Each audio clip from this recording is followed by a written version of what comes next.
damage UCal could do on the Victor. I mean, like you mentioned earlier, his Victor has been incredible. He did a ton of damage despite their loss in that match against Gen G, and it's been his most picked champion. He is extremely well versed on it. So how much he can do in these team fights that probably won't, you know, be super lopsided unless something goes really bad in the top side, I think is going to determine how much damage output, how many team fights they can win around objectives are. Yeah, and the thing that I find really interesting is you were talking about the Orianna composition. When the Malphite came in, I was like, damn, this is a beautiful Orianna comp. But they decided that that's not really where they want to go. Fate a little bit more comfortable on the Azir, apparently. But I just feel like Orianna would have rounded out that teamfight comp so beautifully. It's still what they're going to go for, and will still have some shove. But we'll see whether this is going to be a better choice than what the orb-wielding lady would have been able to give them. As here we are onto the Rift for our first game of Day 4 LCK 2021. In the sand between those two players on KT roster. Yeah.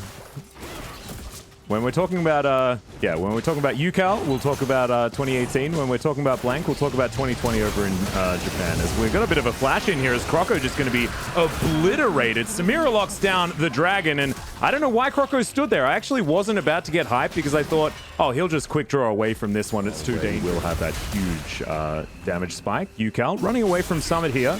As you can see, Zeus off to the side. It's a bit of a bait here set up. Gravity Field is fantastic. As Summit's going down incredibly low.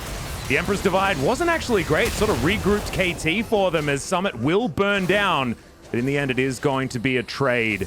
Yeah, very aggressive move there. Like you say, Liv Sandbox being able to secure the Drake earlier is going to be helpful. Hextech Ultimatum here towards the top side as Summit says, I'm going to move slightly southwest. And that is going to save his life. Going to get all these plates. So the Rift Herald again. Going to funnel some more gold into Doran.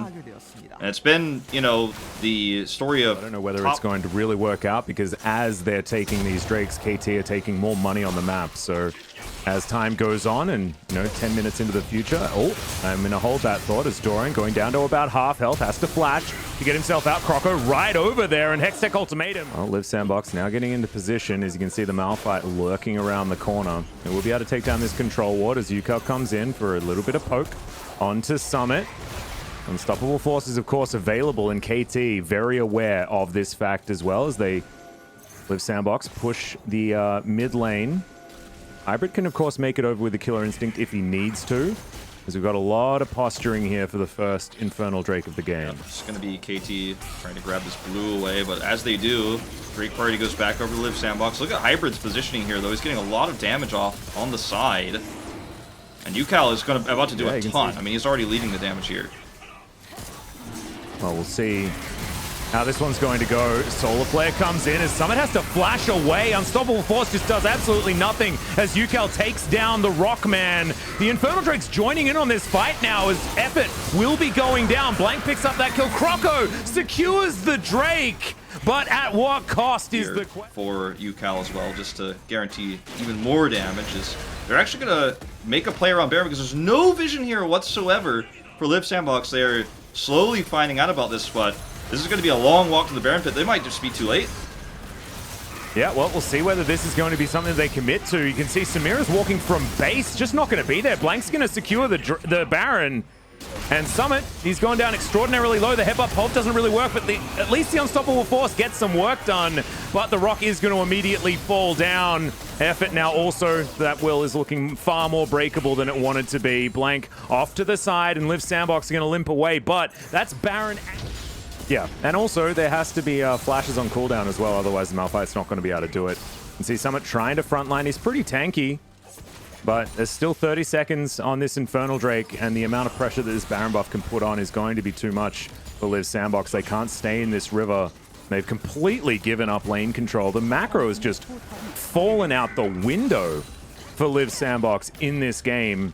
And I feel like, you know, ever since we came back from the pause, they haven't, you know, this isn't going to be the more supportive variety that we saw yesterday as Root. He's going down extraordinarily low. UCal just going to fight him out, and that is looking too difficult. Summit can possibly solo ult him, but decides instead to try and make his way out. Not really doing too much there as Hybrid just gets rid of the Malphite, and it feels like this game very close to over. Effort just doing his best. I don't want to say incorrectly as... Oh, God. Hybrid just avoids the Emperor's Divide so beautifully with this. Well, this Baron's going down very low. Live Sandbox look like they want to try and get a fight here. Collateral damage not going to quite make it work. Okay. The Emperor's Divide that we wanted to see, but do they actually have enough items to fight this squad as Doran does have a big old shield? Zeus is in here as well. Yukal very, very healthy, and he just goes through. That death ray is so aptly named as he picks up a double now. Doran gets on in there. The triple kill for Yukal. He still had a stopwatch, ladies and gentlemen, and Blank comes back in just to steal away the kill. This could look like a different game, but unfortunately, even with the perfect engage, the damage output is way too high. Yukal didn't even have to use his Zhonya's until the end of the fight. Yeah, the very, very end. And now, as the Nexus turrets are going down, Wolf, what is 706? What's that area I think code? that might actually be Georgia. Because that's a much bigger one. And Effort's going to come through, doesn't even get to die. As the He did a bit of work, one could say. You know, I think people don't want to get excited for KT, but I'll allow people to get excited for Yukal. I think he is really on a tear right now. He wants to return to form. He's been playing almost only Victor, so this is the champion he wants. Welcome back everybody to the 2021 LCK Spring Split. It's the day number 4 here in the Spring Split, and we'll be joined by the old Tigers again, Kuro and Gorilla. Hi, this is Mid. Oh, never mind, I'm Kuro Seo Lee. So, we are watching the game between winless teams, Leaf Sandbox versus KT Roaster. Let's take a look at the draft first.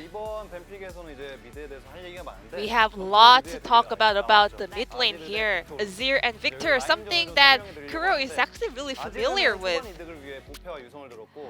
Azir went for the early game build with the starting item, Corrupting Potion, and also Arcane Comet.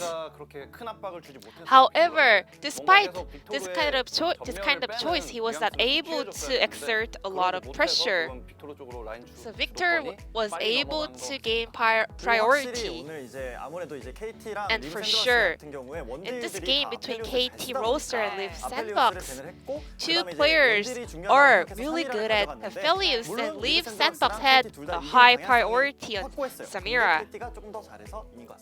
However, KT was able to bring a different kind of winning recipe in order to secure that win. So let's take a look at the highlight where KT managed to lock down that Rift Herald.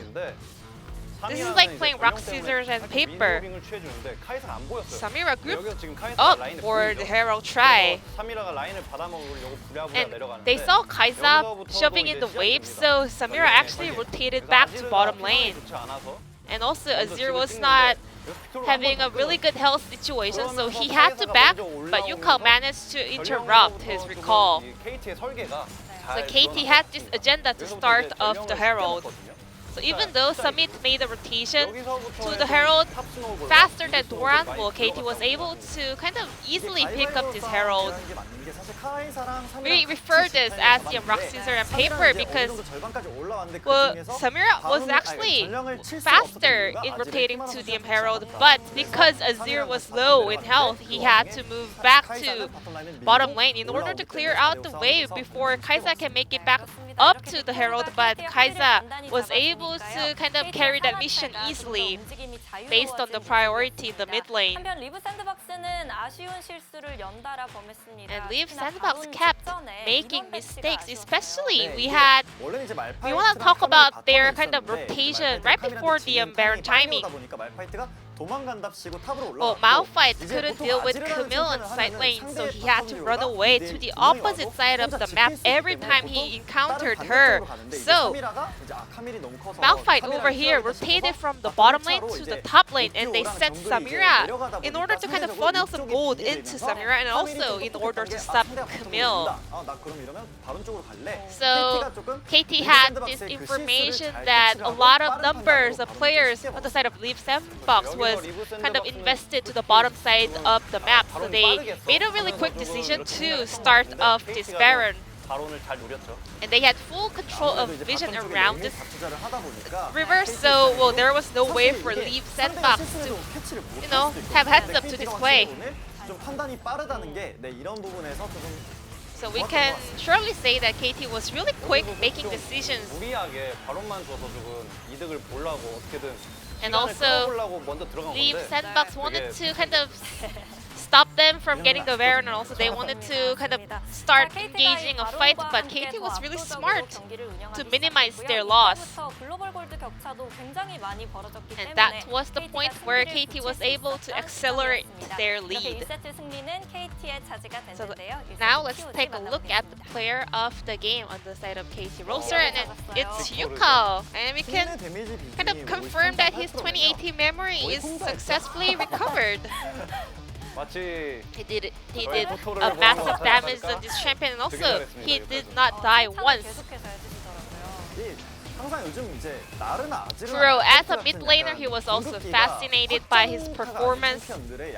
And also, this kind of non-targeted ultimate skill is not really easy to maneuver, but Yukao was really on point today.